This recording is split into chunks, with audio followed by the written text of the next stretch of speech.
What's up everybody and welcome to another edition of AGR's Pop Culture Reviews. And just like the previous video, before we start the show, just want to remind you, you've got 2 more days. So make sure that you're not just going out to the ballot box, but you're actually informed and educated about what you're voting for. Alright, let's get to it. As you guys know, I'm a child of the 90s, and I really love my Saturday morning cartoons. Unfortunately, towards the late 90s, Saturday morning cartoons were really in decline. And it's a real shame because some of the cartoons were getting pretty bold in terms of the maturity of the subject matter. X-Men the animated series, especially from the 90s, was one of those shows and in many ways very revolutionary and ahead of its time. They abstained from the traditional formula of other cartoons where they're just fighting the creature of the week, but instead had long drawn-out storylines ripped directly from the comics. They even introduced their own unique storylines that were specific to the show, and as a result they were much more consequential. I remember back in the day when I finally saw the Savage Land storyline on the Saturday morning cartoon, it blew my mind and set up a whole new range of questions. An entire subtropical prehistoric world set in Antarctica, I mean, what more can you ask for? Not to mention that I got to see my favorite characters in a whole new way, quite literally. So today we're going to be reviewing Diamond Select Toys' version of Rogue, the Savage Land statue. Let's take a closer look. You know, every now and then I take something out of the box and I'm completely blown away by it, to the point where I don't have words immediately to describe what I'm looking at. This is one such piece.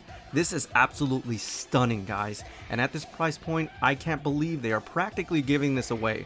And we'll talk about that in a moment. The head sculpt is absolutely beautiful here, guys. Take a look at the hair sculpt, it is awesome. Love the signature streak of the white part in her hair.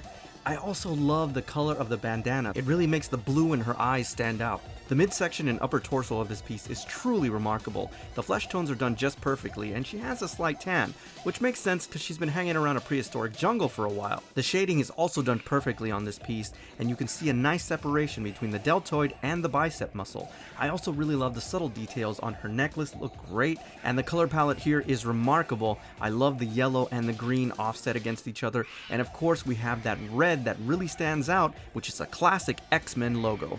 Now this is easily one of the sexiest statues I've reviewed this entire year, and in many ways it has a lot of Bishoujo-esque qualities, especially in her abs and her navel area. I mean, just look at how beautifully sculpted that is. Of course the line cloth looks amazing. I especially love the strap and her little dagger on the side, which is remarkably detailed, I have to admit. Now for me, what really turns this piece over into a legendary statue is definitely in the stance and the way it attaches to the base. Just look at that, guys. Very sexy. I love the way her legs look, and look at the incredible amount of detail just in her calf muscle. That is awesome, guys. It looks like actual flesh. Very organic looking. This is just a remarkable piece, guys. They did an amazing job on the sculpt and the subtle details. Really awesome.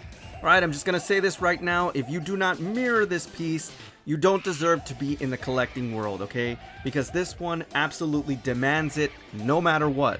Just take a look at the intricacy in the hair sculpt there. That is absolutely amazing. Rogue is known for that kind of amazing hairdo that she has, and just look at the amount of detail there. They really took a long time. Of course, we have the wonderful fan service. The reverse side of the loincloth is incredibly detailed, and just look at the gluteus maximus there. It is shaded very well. Also, you can finally see the engineering that went into this as it attaches to the base. Please freaking mirror this. Now, one of the most remarkable things about this piece, and there's a lot of things to remark on, is the actual base. It is a minuscule footprint, and look at how incredibly detailed it is. That looks like actual rock, and I'm really glad they didn't clutter it. They just put a little bit of foliage, which is all it really needs. This is brilliant, and because it's so small, it gives it a wonderful sense of verticality. Now, I think my enthusiasm pretty much gave this away, and this is just for the archives, but this is an instant holy grail piece, guys. You have to own this if you like X-Men, if you like Rogue. This is a must own no matter what, and I guarantee you guys, once this thing hits eBay, forget about it. Astronomical prices. Guys, right now at this price point, Diamond Select Toys is practically giving this thing away for under 40 bucks. Now before I go, I just want to thank the folks over at Big Bad Toy Store for sending this wonderful piece over for review, and if you're interested in this and other collectibles, please visit www.bigbadtoystore.com. Alright everybody, so that's my official review on Diamond Select Toys' version of Rogue, the Savage Land statue. As always, I thank you for tuning in, and I'll see you on the next AGR's Pop Culture Reviews, and don't go rogue next week, make sure you get out and vote.